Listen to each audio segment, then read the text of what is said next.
The discipline of science is one that should encourage student and educator alike to pose questions worth answering. To me, science is the art of wondering. It is where the unknown and human intellect collide to establish a more thorough understanding of the world around us. In order to effectively teach such a subject, so rich with content and possibility, teachers must be willing to be learners alongside their students. They must be willing to take risks in the classroom and try inquiries and activities that they might not be totally comfortable with at first. Ultimately, they should be willing to convey to their students that it's okay to make mistakes. Students and teachers alike must become okay with imperfection. My own classroom consists of interaction and discussion of why things are the way they are. For my first lesson, I demonstrated my philosophy of science education by giving my kids the opportunity to see first-hand footage of the topic we were exploring. The topic was pollination and the important role that bees play in this process.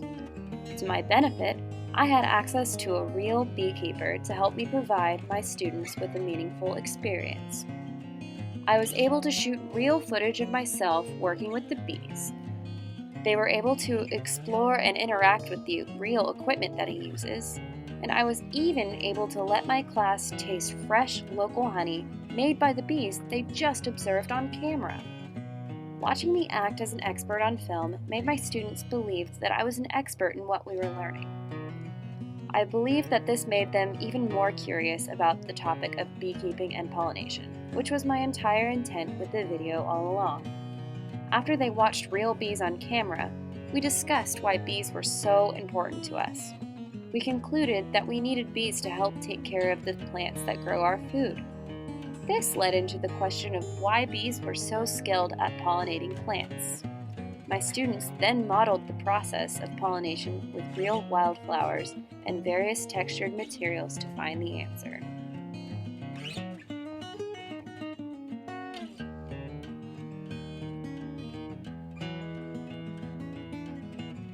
The hands-on experiences provided by this lesson are all examples of ways to make science more meaningful.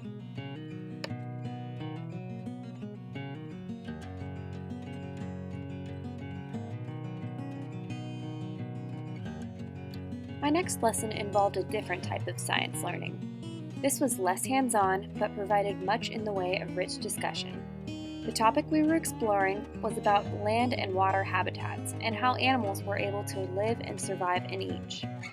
We began the lesson by investigating the phenomenon of a frog's life cycle. I showed this YouTube video as a way to capture their intrigue. Before the video, I asked where they thought frogs lived. The answers varied from land to water to both. As the video played, I asked the class to take notice of how the frog is changing.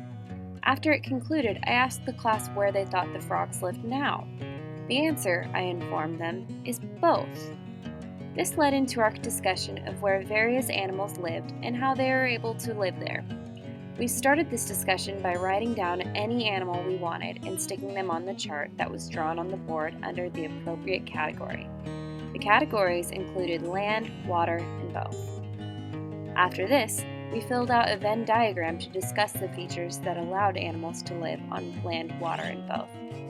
After that, we compared our list of features on our Venn diagram to real animals to see if our theories were correct. Their evaluation activity called for critical thinking and creativity.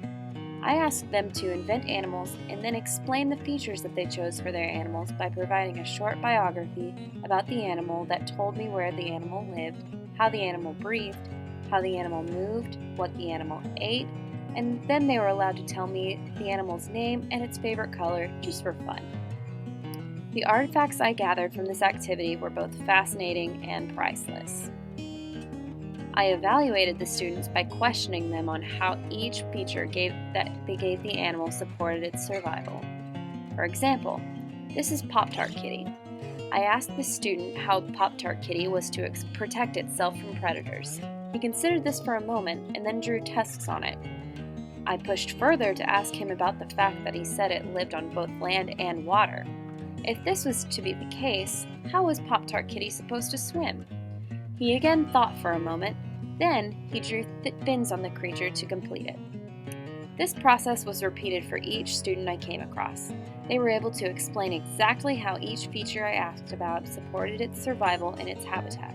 This was a perfect example of how rich conversation can support science learning.